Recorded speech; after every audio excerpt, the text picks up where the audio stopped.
말미암아 흩어진 자들이 베니게와 구브로와 안디옥까지 이르러 유대인에게만 말씀을 전하는데 유대인 구브로와 구레네 몇 사람이 안디옥에 이르러 헬라인에게로 말하여 주 예수를 전파하니 주 예수님이 그들과 함께 하심에 수많은 사람들이 믿고 주께 돌아오더라. 예루살렘 교회가 이 사람들의 소문을 듣고 바나바를 안디옥까지 보내니 그가 이르러 하나님의 은혜를 보고 기뻐하여 모든 사람에게 굳건한 마음으로 주와 함께 머물러 있으라 권하니 바나바는 착한 사람이요 성령과 믿음이 충만한 사람이라. 이에 큰 무리가 주께 더하여지더라. 바나바가 사울을 찾으러 다수에 가서 만남에 안디옥에 내리고 와서 둘이 교회에 있는가는 모여 있어 큰 무리를 가르쳤고 제자들이 안디옥에서 비로소 그리스도인이라 일컬음을 받게 되었더라. 그때 제자들이 예루살렘에서 안디옥에 이르니 그중에 아가보라는 한 사람이 일어나 성령으로 말하되 천하에 큰 은연이 들리라 하더니 클라우디오 때에 그렇게 되더라. 제자들이 각각 그 임대로 유대에 사는 형제들에게 부주를 보내기로 작정하고 이를 실행하여 바나바와 사울의 손으로 장로들에게 보냅니다. 아멘. 교회의 틀이 완전히 바뀌는 행복이라는 제목으로 사도행전 11장 19절에서 30절 말씀을 가지고 하나님 말씀을 증거하도록 하겠습니다. 할렐루야. 주위에 계신 성도님들과 축복의 인사를 나누겠습니다. 참 행복해 보이십니다. 참 행복해 보이시다. 우리의 행복을 나누며 삽시다. 행복 나눠 삽시다. 지난 주일에는 세 가지 틀이 완전히 바뀌는 행복이라는 말씀을 주신 하나님께서 오늘은 교회의 틀이 완전히 바뀌는 행복이라는 말씀을 주셨습니다. 하나님은 실추된 교회의 위상을 회복하고 하나님의 영광을 위한 교회가 되도록 우리 강화 언약교회를 세우시고 강화 지역을 살리는 대표적인 교회와 수도권을 살리며 세계복음화의 모델적인 교회가 되도록 말씀으로 우리를 인도해 주시는 줄 믿으시기 바랍니다. 네. 인생의 근본을 바꾸는 복음의 비밀을 알고 누리도록 하신 하나님께서 지난해에는 현장을 살릴 수 있도록 행복이라는 말씀으로 우리를 인도해 주셨습니다. 이러한 말씀을 따라왔더니 혼자서 기도가 되어지고 삶의 현장에서 전도가 되어지며 또 말씀 안에서 응답이 보이는 하나님의 나라를 누리는 행복한 삶이 되었습니다. 그래서 우리의 힘으로는 절대로 해결할 수 없는 세 가지 틀이 완전히 이제 바뀌고 교회의 틀도 완전히 바뀌어지는 행복을 누리게 된 줄 믿습니다. 네. 첫 번째, 교회의 틀이 완전히 바뀌는 행복이란 무엇입니까? 교회 안에 불신앙의 세력들이 완전히 떠나버리는 것입니다. 우리 교회는 지금 교회 안에 성도들이 염려, 의식, 걱정하는 성도들이 이제는 많이 없어졌습니다. 그래서 평안하고 기쁨이 넘치고 행복한 그러한 성도들의 모습을 볼 수가 있습니다. 요한복음 14장 1절에 3절에 보면 너희는 마음에 근심하지 말라 하나님을 믿으니 또 나를 믿으라. 내 아버지 집에 거할 곳이 많도다. 그렇지 않으면 너에게 일러쓰리라 라고 했습니다. 이러한 말씀을 내가 암송하고 묵상하게 되면은 염려, 근심, 걱정이 떠나가는 거죠. 왜? 하나님을 믿고 그리스도를 믿기 때문에 염려, 걱정할 필요가 없다는 말이거든요. 네. 그리고 교회 안에서 성도들이 갈등이나 험담을 하지 않습니다. 또 성도 간에 뭐 갈등이 있고 또 다른 사람을 비난하고 그런 성도님들이 안 계신 것 같아요. 고린도전서 3장 1절에 3절에 보면 형제들아 내가 신령한 자들을 대한 것 같이 너에게 말할 수 없어서 육신에 속한 자 곧 그리스도 안에서 어린아이들을 대한 것 같이 하노라. 내가 너희를 젖으로 먹이고 밥으로 아니하였노니 이는 너희가 감당하지 못하였음이거니와 지금도 못하리라. 너희는 아직도 육신에 속한 자로다. 너희 가운데 시기와 분쟁이 있으니 어찌 육신에 속하여 사람을 따라 행함이 아니오려 하겠습니다. 고린도 교회는 시기와 분쟁이 끊이지 않는 그러한 교회죠. 왜냐, 이게 육에 속한 자라고 그러지 않았습니까? 근데 우리가 이렇게 시기, 다툼, 분쟁이 교회 안에서 끊어졌다는 건 뭡니까? 우리 성도님들이 성숙한 그런 신앙을 갖게 된 거죠. 그러니까 복음을 누리게 되니까 이렇게 변화되는 겁니다. 그리고 강단에서 오직 복음의 말씀을 전하니까 우리 교회가 이렇게 많이 달라졌다니까요. 그리고 교회 안에서 성도들의 불평, 불만이 사라졌습니다. 불평, 불만하는 분들 안 계시잖아요. 몰라요. 집에 가서 하시는지 몰라도 교회에서는 안 하잖아요. 그렇죠? 그러니까 교회 안에서 불신앙의 세력들이 완전히 이제 떠나간 거죠. 그리고 교회의 틀이 완전히 바뀐 행복이란 무엇입니까? 교회 안에 인본주의가 완전히 사라져버린 것입니다. 강단에서 기복주의와 세속주의 메시지를 지금 전하지 않습니다. 왜냐하면은 오직 복음과 전도자의 삶을 위한 메시지를 선포하고 있기 때문에 우리 교회는 지금 기복신앙 또 세속주의 이런 데 빠져있는 사람들이 없잖아요. 그리고 교회 안에 사람들이 좋아하는 세속문화가 없지 않습니까? 그래서 교회 안에서 세상적인 얘기를 잘 안 하잖아요. 그리고 우리 교회는 교회의 부흥을 위한 프로그램을 운영하지 않습니다. 근데 교회 부흥을 위해서 프로그램 많이 하는 교회들도 많이 있거든요. 성도들이 굉장히 교회에 올 때 부담을 안고 오는 경우가 많아요. 왜? 교회를 부흥시켜야 된다는 생각이 있으니까. 그렇죠? 근데 우리 교회는 뭐 그렇게 부담 주는 교회가 아니잖아요. 그렇죠? 평안하게 와서 예배 드릴 수 있는 곳이죠. 왜냐하면은 오직 하나님의 말씀 중심의 삶이 교회의 문화로 지금 자리 잡아 있기 때문에 그렇습니다. 그러니까 우리 말씀 중심으로 말씀 포럼하면서 성도들이 이렇게 복음의 뿌리를 내리고 있거든요. 그러니까 교회가 사람들은 많지 않아도 뭐 평안한 거죠. 그리고 교회 안에서 종교적인 행위나 기도를 하지 않습니다.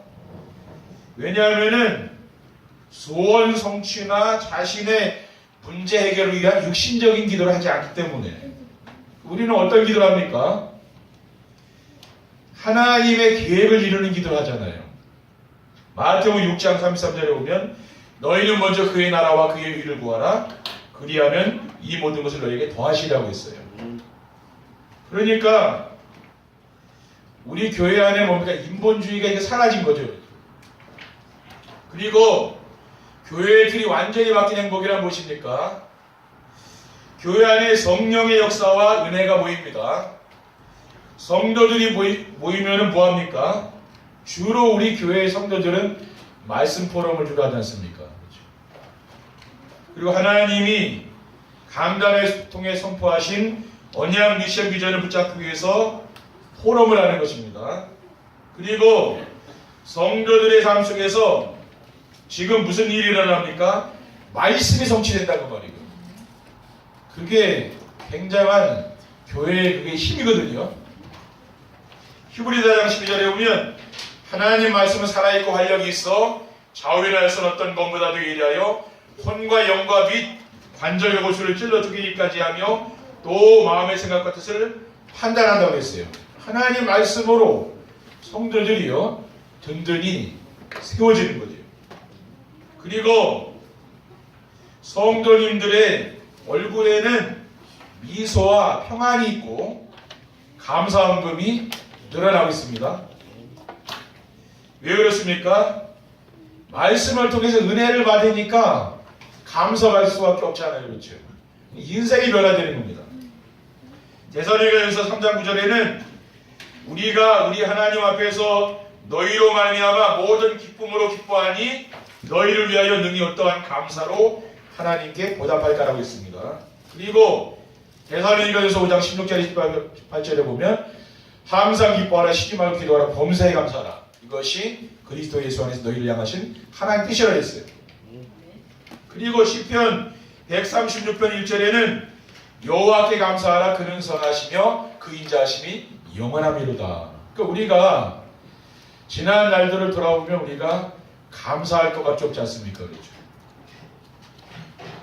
그리고 오늘 본문 말씀에 보면은 안디옥 교회는 어떤 교회였습니까?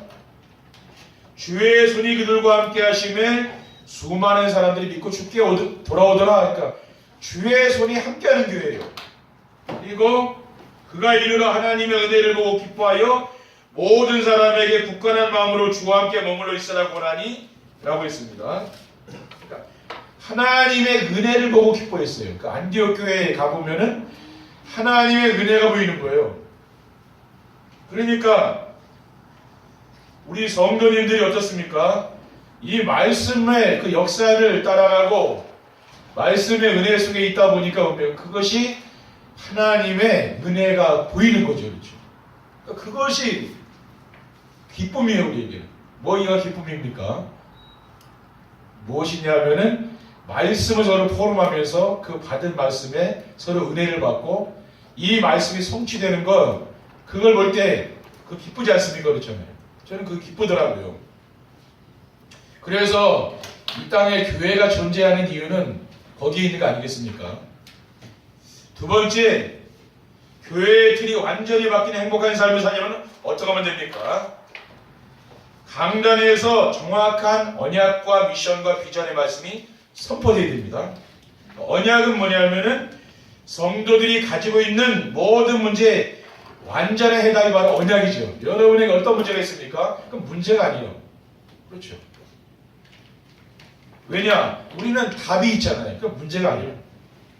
불신자는 답이 없기 때문에 그 문제 속에서 살다가 죽지만 우리는 뭡니까? 답이 있잖아요. 하나님은 사탄에게 속아 눈에 보이는 것밖에 모르고 고통을 당하며 살다가 영원한 지옥에 들어갈 수밖에 없는 우리를 구원하시기 위해서 구원의 길을 열어주셨죠. 그 길이 바로 뭡니까? 복음 그리스도 아닙니까? 그래서 하나님은 그리스도의 언약을 붙잡은 자와 함께하는 거죠. 그러니까 언약에는 어떤 언약이 있습니까? 절대 언약, 그리스도. 이 언약을 놓치면 멸망당합니다. 그리고 기본 언약은 뭡니까? 그리스도의 언약을 붙잡은 자에게 하나님 함께하는 임마누엘이죠. 그리고 조건 언약은 뭡니까? 하나님은 강단의 말씀을 통해서 더욱더 뭡니까? 이 언약을 풍성히 누리도록 만들어주는 거예요. 그리고 미션은 성도들이 삶 속에서 순종하며 따라가야 될 방향입니다. 그러니까 우리 설교에는 미션이라는 게 있는, 실천할 게 있어요. 절대 미션은 뭡니까? 세계복음화. 기본 미션은 세계복음화를 위한 전도 제자를 찾는 게 기본 미션이죠. 그리고 도전 미션은 뭡니까? 우리 응답 받으려면 그릇 준비해야 되죠. 콜라 뚜껑에 많이 안 담기잖아요. 그래서 우리가 왜 정시예배 하느냐면요, 그거는 그릇 준비하는 거예요. 그릇이 넓어야 거기 담길 거 아니에요. 늘 나 중심, 물질 중심, 성공 중심에 빠져 있는데 거기에 하나님 큰 응답 주겠습니까? 그건 못 주는 거예요. 그릇을 넓히라고 말이죠. 그리고 비전은 뭡니까? 성도들이 힘을 얻고 소망을 갖도록 하는 말씀입니다. 절대 비전은 세계 복음화를 이룬 후에 예수 그리스도께서 재림하신다고 했어요. 그리고 영원한 천국에 우리가 들어가는 거죠. 그게 우리의 소망입니다. 그리고 교회의 틀이 완전히 바뀌는 행복한 삶을 살면 어떻게 하면 됩니까? 성도들이 예배 시간에 선포되는 말씀을 하나님 말씀으로 받아야 됩니다. 이건 사람의 말로 받으면 안 되는 거죠. 목회자가 자식이면은 그 자식이라고 생각하면 안 되는 겁니다. 그렇죠? 하나님의 종으로 생각해야 그 은혜 받는 거죠. 하나님은 예배 시간에 선포되는 말씀으로 모든 응답을 다 주십니다. 요한복음 4장 23절에 보면 아버지께 참되게 예배하는 자들은 영과 진리로 예배할 때가 오나니 곧 이때라. 아버지께서는 자기에게 이렇게 예배하는 자를 찾으십니다. 왜 하나님께 우리가 예배합니까? 말씀을 받기 위해서 예배하는 것이죠. 그리고 하나님은 예배 시간에 선포하신 말씀을 성도들의 삶 속에서 성취하신 분입니다. 시편 119편 103절에 보면 주의 말씀의 맛이 내게 어찌 비단지요 내 입에 꿀보다도 단이다라고 했습니다. 그리고 시편 119편 105절에 보면 주의 말씀은 내 발의 등이여 내 길의 빛이니이다. 여러분이 강단의 말씀을 따라가시면, 여러분 인생 살아갈 때 강단의 말씀을 따라가시면 되는 거예요. 그리고 교회의 모든 일을 어떻게 하면 됩니까? 강단에서 은혜 받은 성도들이 감사를 하는 거죠. 내가 은혜도 못 받았는데 주를 위하여 봉사하는 게 쉬운 건 아닙니다. 그렇죠? 근데 여러분이 이 말씀을 통해 은혜 받는 사람은 그게 하나도 힘든 게 아니에요. 너무 감사한 거죠. 그렇죠? 목회가 너무 힘들고 그러면 병들어 죽지 않겠습니까? 그게 아니에요. 너무 은혜가 돼가지고 이제 감사가 돼가지고 하기 때문에 그래서 병이 안 들고 힘이 안 든 거예요. 알겠습니까? 주의 일이 마찬가지입니다. 여러분이 은혜 받으시면은요 모든 게 된다니까요. 그러니까 은혜 받는 일에 집중하시기 바랍니다. 그리고 교회의 틀이 완전히 바뀐 행복한 삶을 살면 어떻게 됩니까? 세상과 상황과 자신을 이길 수 있는 유일한 길인 복음이 오직이 되어야만 됩니다. 사탄이 지배하고 있는 세상을 이길 수 있는 길은 오직 복음밖에 없어요. 다른 것으로는 사탄을 못 이깁니다. 우리 가문의 역사를 읽어본 적 있죠? 오직 그리스도가 아니면 그 해결이 안 되게 되어 있어요.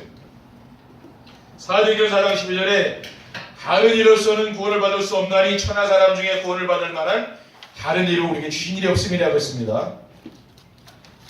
복음이 오직이 된다는 것은 무엇입니까? 내가 복음 하나로 이제는 만족하고 복음 하나로 충분하게 사는 거예요. 그러니까 세상 사람들은 이런 게 없잖아요. 그러니까 뭔가 자꾸 해야 되는 거예요. 왜냐? 뭐 만족을 해야 되는데 만족이 없으니까 이것 따고 저것 따고 하는 거 아니에요. 근데 우리는 뭡니까? 복음 하나로 내가 만족하니까 다른 거 할 필요가 없다 그 말이에요. 복음 누리는 일만 하는 거면 되는 거예요. 그래서 복음의 모든 것을 배설물처럼 여길 수 있는 상태를 오직 복음이 되었다고 하는 겁니다. 그러니까 여러분 뭡니까? 복음이 아니라 오직 복음이 되어야 되는 거죠. 그렇죠? 그러면 세상 사람들은 즐기는 거예요. 그거 별거 아닙니다. 그렇죠? 그거 별거 아니라니까요. 복음 누리는 게 이게 더 재밌는 거라니까요. 그리고 피할 수 없는 좋지 않은 상황도 이길 수 있는 길은 오직 복음입니다. 인생 살아가다 보면 피할 수 없는 일들도 오잖아요. 그렇죠? 이것도 오직 복음이 돼야 그게 해결되는 거예요. 요한복음 16장 33절에 이것을 너희에게 이르는 것은 너희로 내 안에서 평안을 누리게 하려 합니다. 세상에는 너희가 환난을 당하나 담대하라. 내가 세상을 이겨노라라고 했어요. 그리고 고린도전서 10장 13절에 보면 사람이 감당할 시험 밖에는 너희가 당한 것이 없나니 오직 하나님을 믿보사 너희가 감당하지 못할 시험당함을 허락하지 아니하시고 시험당할 즈음에 또한 피할 길을 내서 너희로 능히 감당하게 하시느니라. 여러분이 어떤 어려운 문제가 있습니까? 그 문제에 대가 없어요. 그렇죠? 하나님 자녀에게 하나님이요 다 감당할 수 있는 힘도 주시고 능력도 주시고 사람도 붙여주시고요 하나님 지혜도 주고요 또 피해가게 한다니까요. 그렇게 하나님 하시는 분이에요. 그러니까 여러분이 문제가 왔다 해서 그것 때문에 낙심하지 말기 바랍니다. 왜냐? 그 문제는 이제 축복의 이제 응답의 기회가 온 거예요. 그리고 복음이 오직이 되면은 자신의 무능도 문제가 되지 않습니다. 대부분 사람들은 자기 무능 때문에 굉장히 낙심되고 그런 사람 많잖아요. 우리는 무능도 문제가 안 된다고 말해요. 왜냐하면은 빌립보서 4장 11절에 12절에 보면 내가 궁핍함으로 말하는 것이 아니니라 어떠한 형편이든지 나는 자족하기를 배웠노니 나는 비천의 철줄도 알고 풍부의 철줄도 알아 모든 일곧 배부름과 배고픔과 풍부와 궁핍이들 처할 줄 아는 일체 비결을 배웠노라 그랬어요. 내게 능력 주시는 자에서 내가 모든 걸 할 수 있다고 사도 바울은 고백했거든요. 그러니까 여러분에게 무능도 아무 문제가 안 된다는 말이에요. 왜냐하면은 빌립보서 4장 19절에 이런 말씀이 있습니다. 나의 하나님이 그리스도 예수 안에서 영광 가운데 그 풍성한 대로 너희 모든 쓴 것을 채우시리라. 이런 말씀을 약속했거든요. 하나님이 풍성하게 채워준다 그랬어요. 그러니까 여러분 이 말씀을 안 믿으니까 염려 걱정하는 거 아니에요. 하나님이 여러분 하나님 자녀가 맞기 때문에 풍성하게 채워준다니까요. 이런 말씀을 여러분 믿으시고요. 이 말씀을 암송하시라니까요. 그럼 뭡니까? 염려 걱정 안 하게 되는 거예요. 세 번째 결론입니다. 교회의 틀이 완전히 바뀌는 행복한 삶을 살게 되면 어떻게 됩니까? 성도들이 자신의 무능 때문에 고민하거나 낙심하지 않게 된다 그 말이에요. 우리가 그리스도가 오직이 되면은 강단의 말씀이 내 삶 현장에 성취됩니다. 그렇죠? 그러니까 여러분이 내가 연약하다, 무능하다 거기에 빠져있지 마시고 강단의 말씀을 붙잡으시라니까요. 그러면 이 말씀대로 응답이 오게 돼 있다 그 말이에요. 그래서 나중심, 물질중심, 성공중심의 가치관이 그리스도 하나님 나라 성령 충만으로 바뀌죠. 그래서 그리스도가 오직이 되는 거 아닙니까? 그러면은 자신의 무능이 치유된다는 말이에요. 무능에 대해서 상관없는 거예요. 왜? 나가 무능해도 하나님 역사하니까. 그렇죠. 하나님 응답 주니까 상관이 없다는 말이에요. 왜? 불신자는 죽도록 고생하고 막 그래야 먹고 사는 거 아닙니까? 그렇죠. 근데 하나님 백성들은 뭡니까? 하나님이 나와 상관없이 응답을 준다는 말이에요. 그리고 교회의 틀이 완전히 바뀌는 행복한 삶을 살게 되면 어떻게 됩니까? 성도들이 상황을 바꾸거나 벗어나려고 몸부림치지 않습니다. 대부분 사람들이 어려움 못 견디지 않습니까? 그렇죠. 그래서 지금 문제에 빠져 있으면은 문제 해결하려고 하지 마시고요. 문제 속으로 들어가라. 그렇죠. 그 문제 속에 들어가서 복음 누리시면 되는 거예요. 여러분이 정시예배하면서 강단 말씀을 계속 들어보세요. 그렇죠. 그러면은 그 문제는 하나도 문제가 안 되는 거예요. 근데 내가 말씀의 은혜가 떨어지면 그 문제가 되죠. 매일매일 정시예배하고 강단 말씀을 듣는 사람은 그런 게 없어지는 거죠. 염려의식이 떠나간다는 말이에요. 그것만 해도 얼마나 우리가 복을 받은 사람들입니까? 그렇죠. 저는 내가 참 행복한 목사구나 그런 생각이 늘 들어요. 이게 행복하니까 그렇지 뭐. 그리고 환경 속에서 환경을 여러분이 어려운 환경 만나면 못 견디지 않습니까? 벗어나려고 하지 말아요. 그게 하나님 뜻이 아닐 수 있어요. 그렇죠. 좋은 환경보다는 뭡니까? 그 속에 있는 하나님의 계획을 찾으라는 말이에요. 여러분이 그곳에 살고 또 이 지역에 사는 하나님 계획이 있는 거 아닙니까? 그걸 자꾸 벗어버리려고 하면은 성령의 인도를 그걸 따라가는 게 아니죠. 그렇죠. 그건 내 생각의 인도를 받는 거예요. 그렇죠? 그래서 우리는 뭡니까? 더 좋은 환경, 더 좋은 직장 그걸 바라는 게 아니라 우리는 뭡니까? 그 속에서 내가 복음 누리는 거예요. 그럼 하나님은 거기서부터 응답을 주신다니까요. 빌립보서 4장 6절에 7절에 보면 아무것도 염려하지 말고 다만 모든 일에 기도와 간구로 너희 걸 것을 감사함을 하나님께 하리라. 그리하면 모든 지각이 되는 하나님의 평강이 그리스도 예수 안에서 너희 마음과 생각을 지키시라 했거든요.